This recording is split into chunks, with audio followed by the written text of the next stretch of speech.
O Ponto Poder Eleições fala hoje das mulheres eleitas no Ceará nas eleições municipais de 2020. E a gente fala também do trabalho dos juízes eleitorais para garantir a segurança jurídica das eleições. Vem com a gente!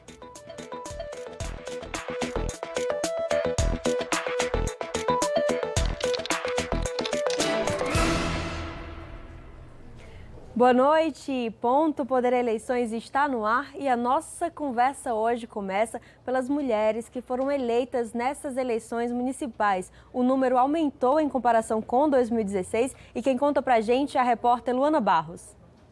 A participação das mulheres nas eleições tem crescido nos últimos anos. Em todo o Brasil, foram mais de 10.700 prefeitas, vice-prefeitas e vereadoras eleitas em 2020. No Ceará, as urnas também deram mais vitórias a mulheres. Em 2016, apenas 419 candidatas foram eleitas em todo o estado. Neste ano, foram 484. Foram 30 prefeitas e 49 vice-prefeitas eleitas nas 184 cidades cearenses. Nas câmaras municipais, 405 mulheres foram escolhidas para ocupar cadeiras como vereadoras. O número representa quase 20% do total de vagas dos parlamentos municipais no Ceará. Na Câmara Municipal de Fortaleza, por exemplo, a bancada feminina cresceu. Em 2016, 6 mulheres foram eleitas vereadoras. A partir do ano que vem, 9 estarão no Legislativo. Para esta professora de Direito Eleitoral, o aumento é reflexo de um trabalho conjunto de diferentes órgãos envolvidos na disputa eleitoral. Certamente isso representa um avanço na democracia. Nós entendemos que isso tenha sido um fator, que tenha sido motivado também pelo número de programas e ações afirmativas voltadas, à defesa dos direitos das mulheres, sobretudo da participação política, aos cursos de formação e de fomento à participação política da mulher e também de um protagonismo maior das cortes eleitorais em defesa e da proteção desse direito. Apesar do aumento do número de mulheres eleitas, elas ainda são minoria nos espaços de poder. Nas eleições para vereador, por exemplo, 30% das candidaturas são reservadas para elas, por meio da cota de gênero. Mesmo assim, esse percentual não se reflete no número de mulheres eleitas para cargos em disputa nos municípios. Nós temos uma cultura política de compreender que o espaço institucional ele é predominantemente masculino. E que os homens representam o interesse das mulheres. Está aí o Partido das Mulheres Brasileiras, que elegeu 2 homens como exemplo, Então, essa quebra, esse rompimento que ainda não aconteceu. Colocar as mulheres no espaço institucional é importante exatamente para que essa representação seja feita de acordo com os interesses femininos. E para continuar falando desse assunto, a gente recebe as professoras de Direito da Universidade Federal do Ceará, Juliana Diniz e Raquel Machado. Ambas têm pesquisas relacionadas à representatividade feminina em diferentes espaços. Boa noite, professora Juliana, professora Raquel. Boa noite. Eu começo perguntando à professora Juliana Diniz, qual avaliação você faz da participação das mulheres nessas eleições municipais aqui no Ceará? Então, eu acho que a gente pode comemorar esse pequeno avanço no número de eleitas. Certamente, a participação da mulher na política foi um assunto que ganhou muita relevância nesse período eleitoral. Existe um ambiente social muito mais favorável a que a gente traga esse assunto como uma pauta importante para a sociedade como um todo. Então, nesse sentido, a gente sai ganhando. Não só porque mais mulheres foram eleitas na maioria das câmaras municipais do estado, mas porque nós tivemos uma maior sensibilidade social a essa temática aqui em Fortaleza e em várias cidades pelo estado. A professora Juliana falou sobre essa ambiência talvez favorável socialmente a essa participação mais ampliada. Pergunto então para a professora Raquel. Embora as mulheres, professora Raquel, sejam a maioria do eleitorado, por que então os números ainda de eleitas e de candidatas é tão longe dessa equidade, entre os candidatos e eleitos homens e mulheres? Bem, são inúmeros fatores. Nós temos fatores históricos, fatores institucionais, fatores culturais, fatores sociais. E todos esses fatores, eles de alguma forma trazem alguma desvantagem para a mulher. E nós precisamos, então, dentro desses ambientes, conseguir resgatar o papel da mulher ou possibilitar o seu protagonismo da forma como ela tem potencialidade para realizar, né? Quando eu digo que são vários fatores, porque, por exemplo, um que eu posso citar como exemplo mais imediato, que é o fator institucional. As candidaturas são apresentadas por partidos políticos. Então, a primeira dificuldade que a mulher tem na política é essa questão formal, de que as candidaturas são apresentadas não por cada candidato, mas por partido político. E dentro dos partidos políticos, a direção dos partidos não é feita por mulheres. Nós tivemos esse ano uma decisão paradigmática do TSE, determinando que dentro dos partidos políticos também seja observada uma cota para a participação feminina. Então, nós temos esse fator institucional que é muito grave e que ele diz respeito não só a quem apresenta a candidatura, que no caso são os partidos, mas a forma como os valores são geridos na realização das campanhas e também a própria escolha daquelas mulheres que têm a sua candidatura apresentada. Sem falar que, como eu referi inicialmente, são muitos aspectos que devem ser considerados. Então, a mulher, ela socialmente também já está em desvantagem, porque ela não tem como exercer plenamente os seus direitos civis. Então, nós temos aqui a relação entre direitos civis e direitos políticos. O pleno exercício dos direitos civis leva ao melhor exercício dos direitos políticos, e vice-versa. No caso, as mulheres elas têm desvantagem no exercício dos direitos civis. Nós podemos ainda citar o fator histórico, que a mulher sempre esteve afastada do espaço público de poder. A mulher foi criada para a intimidade. Então, são muitos aspectos que precisam da nossa atenção, uma atenção, então, conjunta, articulada, para viabilizar o aumento da participação da mulher na política. E eu aproveito, então, para perguntar a ambas, né, começando pela professora Juliana, o que então pode ser feito em termos de leis, em termos de ação no dia a dia, para que a participação das mulheres se fortaleça, para que ela seja efetiva? Eu acho que, em primeiro lugar, a gente precisa permanecer muito alerta para que não haja nenhum tipo de retrocesso legislativo sobre o que nós já temos em termos de ação afirmativa para a inclusão de mulheres. Então, hoje, a lei eleitoral prevê a necessidade das candidaturas para os cargos proporcionais, que ela tenha um mínimo de candidaturas femininas, e isso está em debate, está em discussão nesse contexto de reforma eleitoral. Alguns grupos mais conservadores têm questionado a viabilidade das cotas de gênero, e eu acho que nós não devemos retroceder nesse ponto. Me parece que a gente precisa ter em mente que a mudança dos números ela não vai vir apenas a partir de mudanças legislativas. Embora a lei tenha uma função muito importante, tanto no sentido simbólico como no sentido promocional, ela não é suficiente. É preciso que haja a construção de uma cultura social que seja mais intolerante à desigualdade de participação entre homens e mulheres, no sentido de que as pessoas passem a exigir cada vez mais dos partidos e dos espaços formais de poder que haja uma simetria, uma equalização entre a participação de homens e mulheres. Eu acho que, nesse sentido, a gente tem caminhado bastante, e em 2022 me parece que esse tema será ainda mais relevante dentro do debate público, chamando, né, a gente a uma responsabilidade social para maior inclusão feminina na política. Professora Raquel? Bem, eu concordo inteiramente com a professora Juliana, e eu acho que, então, nós temos que consolidar as normas e também realizar atividades educacionais, né, para que, através da educação, nós criemos uma cultura de participação da mulher nesses espaços de poder.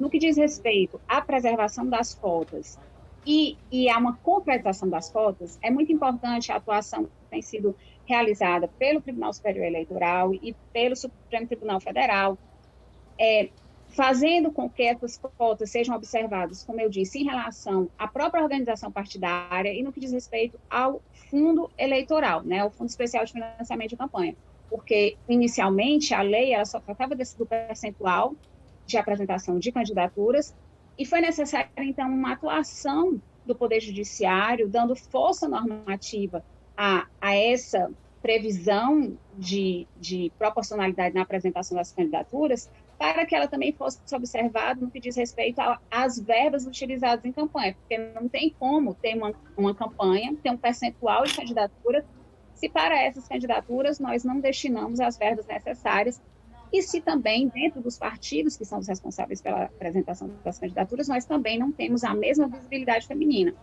Então, nós temos que continuar lutando para a preservação das cotas, mais do que a preservação, mais uma concretização das cotas, porque acho que até agora, mesmo até essas eleições, nós não tivemos inteiramente a concretização das cotas, porque justo no ano em que nós viveríamos um avanço na aplicação das cotas, porque tivemos essa decisão do TSE e do STF no que diz respeito ao Fundo de Financiamento de Campanha e a organização partidária, nós tivemos a pandemia.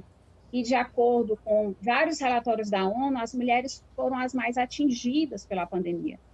Então, eu acho que talvez se nós não estivéssemos nesse cenário em que as mulheres tiveram que desempenhar múltiplas tarefas, múltiplos papéis, talvez nós tivéssemos tido um desempenho muito melhor da mulher na política. E nós continuamos percebendo uma violação da lei eleitoral, da lei das eleições, pelos partidos e pelos candidatos. Então, é necessário também que haja um reforço institucional na sanção daqueles partidos e daqueles candidatos que violam as cotas. Muito obrigada, professora Juliana, professora Raquel, pela contribuição e pela colaboração.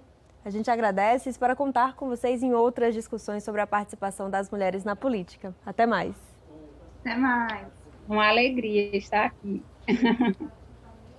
Pois é, debate essencial para todos nós, né, Jéssica? Agora, mudando de assunto, vamos falar sobre o segundo turno em Fortaleza. Hoje a gente acompanhou as agendas de campanha dos candidatos Capitão Wagner, do PROS, e também Sarto Nogueira, do PDT. Os dois falaram sobre saúde e também economia. Vamos conferir. Capitão Wagner, do PROS, fez gravação para propaganda eleitoral. Além disso, participou de reuniões internas com a coordenação de campanha. Os impactos da Covid-19 em Fortaleza são uma preocupação do candidato. Ele afirmou que pretende trabalhar em 3 eixos para lidar com as consequências da pandemia. A recuperação econômica e a estrutura para a volta das aulas presenciais são prioridades de Capitão Wagner.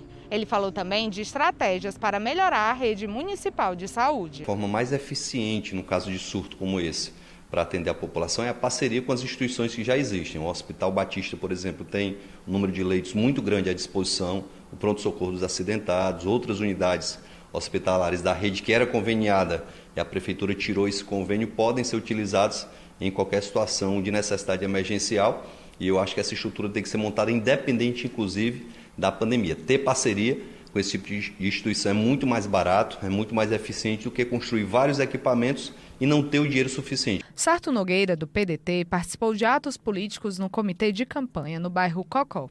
Ao lado de lideranças, ele recebeu o apoio dos partidos Patriota, PV e Solidariedade. O candidato voltou a destacar propostas voltadas à recuperação econômica após a pandemia de Covid-19. Caso seja eleito, esse deve ser um dos focos da gestão. A criação do programa Nossas Guerreiras será uma prioridade, garantiu o candidato. Primeiro, são as mulheres de baixa renda, chefes de família, que nós vamos abrir uma linha de crédito de R$3 mil, com carência de 6 meses, parcelando em 30 meses, sem juros, ao longo de 30 meses. Isso, nós temos recursos, a Prefeitura já tem na conta, advinda do convênio com o Banco do Brasil, R$5 milhões, nós já temos parceria com a CAF e com o BNDES. Pois é, a gente continua falando da disputa pela Prefeitura de Fortaleza, agora dando uma olhada no pontopoder.com.br para ver o que foi destaque lá, o que é destaque nas últimas notícias na plataforma digital. Olha só, você viu na reportagem que o PV oficializou hoje apoio à candidatura de Sarto Nogueira. O ex-candidato agora, Célio Studart, que disputou o primeiro turno pelo PV, disse que a única opção de respeito e tolerância é Sarto. Ele também falou, abre aspas, que poderia ser conveniente a neutralidade, mas não é hora de ser neutro e depois chorar. Tá aí palavras, né, declarações de Célio Studart do PV. E hoje também foi dia de declaração do candidato no primeiro turno do PSL, Heitor Freire. Ele se declarou independente nesse segundo turno, segundo ele, por não enxergar valores de direita, né? Ele declarou em nota hoje que vai manter essa independência aqui e reforça o que ele disse, né, de que não enxerga em nenhuma candidatura, abre aspas, a defesa autêntica dos valores de direita e conservadores. Por fim, ele desejou sucesso ao vencedor. Vamos direto então dar uma olhada nos compromissos de campanha dos dois candidatos à Prefeitura de Fortaleza para amanhã, sexta-feira, finzinho então dos primeiros dias úteis de campanha nesse segundo turno. Vamos ver então o que Capitão Wagner e Sarto Nogueira vão fazer nesta sexta. Aqui na tela, Capitão Wagner amanhã visita os bairros Jockey Clube, Dom Lustosa e Altran Nunes aqui na capital. Já o candidato Sarto Nogueira, do PDT, ele realiza a gravação para propaganda eleitoral.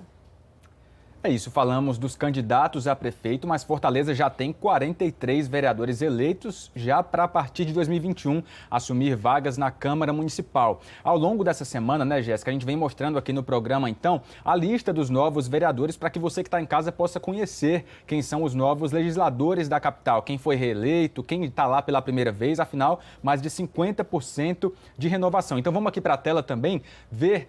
Hoje a gente completa essa lista mostrando, então, o finzinho aí dos 43 que foram eleitos no último domingo. Olha só, Ana do Aracapé, do PL, foi eleita com quase 6 mil votos. Guilherme Sampaio, do PT, também eleito. Tia Francisca, do PL, eleita também, aumentando a bancada feminina, que a gente já viu que aumentou na Câmara Municipal a partir de 2021. Eudes Bringel, do PSB. Sargento Reginaldo, reeleito também, atual vereador do PROS, vai assumir mais um mandato, e Ronivaldo, do PT, também está entre os eleitos. E seguindo essa lista, a gente tem também entre os vereadores outros nomes dentre os 43, Estrela Barros, da Rede, que volta, que vai ter agora um vereador, né, uma vereadora, no caso, também aumentando essa bancada feminina. O Wellington Saboia, do PMB, que retorna, já foi vereador de Fortaleza. Erivaldo Xavier, do PSC. Professor Enilson, do Cidadania. Danilo Lopes, do Podemos. E Kátia Rodrigues, do Cidadania. Fechando a lista, então, dos novos vereadores, a gente tem aí na sua tela, olha só, também foram eleitos Germano Eman, do PMB, e Marcelo Lemos, do PSL. Marcelo Lemos, que ainda está com a candidatura com pendência na Justiça, está entre os eleitos, mas caso de fato ele não possa assumir, entra um outro nome do mesmo partido, do PSL. Exatamente, a gente vai acompanhar, então, e qualquer novidade a gente traz para vocês. Agora é hora daquele intervalo rápido, daqui a pouco a gente está de volta, tem mais assunto a ser discutido aqui no Ponto Poder, não sai daí.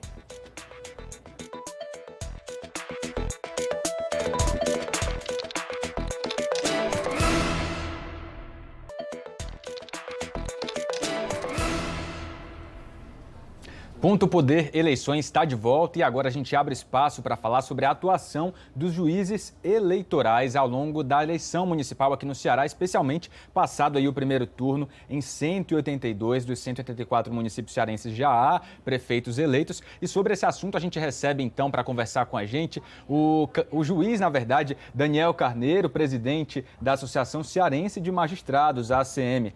Boa noite, doutor Daniel, muito obrigado pela sua participação com a gente. Boa noite, eu que agradeço pela disponibilidade e ouvir sempre a Associação Cearense de Magistrados, principalmente no assunto tão importante e tão afeta a nossa democracia. Pois é, falando de um assunto importante, doutor Daniel, eu queria que a gente começasse então fazendo um balanço, né, sobre a atuação, o trabalho dos juízes eleitorais nessas eleições, tendo que lidar com as limitações impostas pela pandemia. Qual o balanço que o senhor faz então da atuação dos juízes no primeiro turno agora de 2020? Fazemos um balanço muito positivo. Como você mesmo destacou, foi uma eleição atípica, onde a própria campanha impôs umas severas limitações por conta da pandemia. O juiz, além, é claro, da lisura das eleições, garantindo a igualdade dos candidatos, julgar os registros de candidatura, também tiveram que se ater a essa preocupação nova, essa preocupação com a saúde de toda a população e atentar também para evitar que essas propagandas eleitorais gerassem muita aglomeração nos municípios cearenses. Então fazemos uma avaliação muito positiva, de forma geral a eleição em todo o estado do Ceará transcorreu bem, sem maiores intercorrências e estamos com resultados aí dos primeiros turnos e do primeiro turno em vários municípios, né, em quase a totalidade dos municípios. a eleição já resolvida. E agora vamos aguardar o segundo turno nos 2 municípios que faltam, que seria a capital, Fortaleza, e Caucaia. Doutor Daniel, eu gostaria de saber do senhor se nesse período que esteve entre os principais desafios enfrentados pelos juízes eleitorais, houve casos de ameaças, de denúncias falsas, como foi esse processo? Felizmente, uma grande preocupação de todos nós era com relação às fake news, mas não teve um impacto tão forte, né? Então, não tivemos grandes problemas com denúncias falsas, principalmente em redes sociais, mas, é claro, principalmente nas eleições municipais, foi a primeira vez que as redes sociais também serviram muito como propaganda eleitoral. Foi uma nova forma também que os juízes tiveram que estar atentos. Tivemos alguns problemas pontuais com segurança de magistrados, e aí entramos em contato com as forças de segurança para resguardar a integridade e a saúde desses magistrados, mas, no geral, tudo transcorreu bem e tudo na normalidade. Doutor Daniel, para finalizar, embora a avaliação geral seja de uma eleição tranquila, as aglomerações preocuparam bastante, especialmente no início, ali até a metade da campanha. Depois houve uma medida mais dura, né, do TRE para proibir eventos que pudessem gerar aglomerações já na reta final da disputa. Na sua avaliação, essa definição foi acertada nesse momento? Sem dúvida. Como eu falei, vários juízes no interior, nas zonas eleitorais do interior, se preocuparam também com as aglomerações, mas infelizmente não estava surtindo efeito. Existiam passeatas, carreatas, que geravam sim aglomerações, nós vimos isso dia a dia na mídia, e o TRE sabiamente adotou então uma medida mais drástica, onde realmente proibiu em todo o estado do Ceará atos de campanha que gerassem essa aglomeração. Como eu falei, é uma medida que visa, sobretudo, resguardar a saúde dos eleitores. Doutor Daniel, então, muito obrigado pela sua participação com a gente aqui no Ponto Poder Eleições. Até a reta final do pleito, aí no segundo turno, a gente volta a se falar. Uma boa noite para o senhor. Boa noite a todos e sempre um prazer participar. E atenção, eleitorado de Caucaia, desde ontem você tem acompanhado aqui no Ponto Poder Eleições os candidatos que estão disputando o segundo turno, Naomi Amorim e Vitor Valim, comentarem sobre propostas para diferentes temas. E hoje eles falam de segurança. Das 184 cidades que nós temos, a nossa cidade de Caucaia está em último no SPAES, que inclusive é uma prova do governo do estado. Como é que a gente muda isso? Investindo no educador, com bonificação, com metas, com plano de carga e carreira, como também distribuindo tablets para todos os alunos da rede pública, com software evolutivo, para dessa maneira informatizar a nossa educação. Vamos construir uma creche de tempo integral no Itambé para 1.200 crianças. Uma creche que vai dar muitas oportunidades aos pais de família e mãe de família para poder ir trabalhar. E também vamos fazer 8 novas escolas, né, aqui em toda a Caucaia, e também garantir às pessoas a frota própria dos nossos ônibus. Já chegou uma boa parte e vai chegar outra. Você que está em casa viu aí que, na verdade, os candidatos hoje falaram de propostas para educação. Amanhã, então, a gente mostra para você o que eles têm aí a propor para a segurança de Caucaia. Agora vamos direto, então, aqui para a tela ver a agenda de campanha em Caucaia, segundo o maior colégio eleitoral do Ceará, para amanhã, sexta-feira. Naomi Amorim, do PSD, faz uma reunião com apoiadores amanhã à tarde. Já o candidato Vitor Valim, amanhã a gente vê aqui a agenda dele, ele visita o centro da cidade. E tem novidade também, né, Jéssica, sobre a propaganda em rádio e TV em Caucaia. A gente vai, então, direto para o Ponto Poder na internet novamente. Olha só, hoje a Justiça Eleitoral, ela tratou de propaganda e também da geração das urnas, né, das mídias e da carga das urnas para a eleição em Fortaleza e em Caucaia. Olha só, o TRE, a partir de amanhã, faz a geração das mídias nesses 2 municípios para o segundo turno. O que isso significa? Nessa etapa, são copiados para os cartões de memória que vão ser usados para a carga das urnas os sistemas e os dados necessários para a realização da eleição, como o número dos partidos, as fotos dos candidatos, tudo para o eleitor poder ir à urna e votar com tranquilidade. A carga das urnas, ou seja, quando esses dados, essas informações vão ser de fato inseridas nos equipamentos, também começa amanhã. E hoje também foi definido pelo Tribunal Regional Eleitoral aqui do Ceará o horário eleitoral nesse segundo turno em Caucaia. A propaganda começa amanhã, dia 20, e segue até 27 de novembro. E atenção aí para os horários. No rádio, ela vai ser exibida todos os dias, de 7 às 7h10, depois do meio-dia a meio-dia e 10. E na televisão, essa transmissão ocorrerá das 13 às 13h10 e das 20h30 às 20h40. E no segundo turno, o tempo é dividido igualmente entre ambos os candidatos. É isso, então a gente vai ficando por aqui, o nosso tempo acabou por hoje, mas amanhã tem muito mais informação aqui no Ponto Poder Eleições. Para ficar ligado no que acontece, vai lá no pontopoder.com.br. Uma boa noite para você, obrigado pela sua companhia, amanhã a gente se vê. Amanhã a gente te espera novamente, uma boa noite.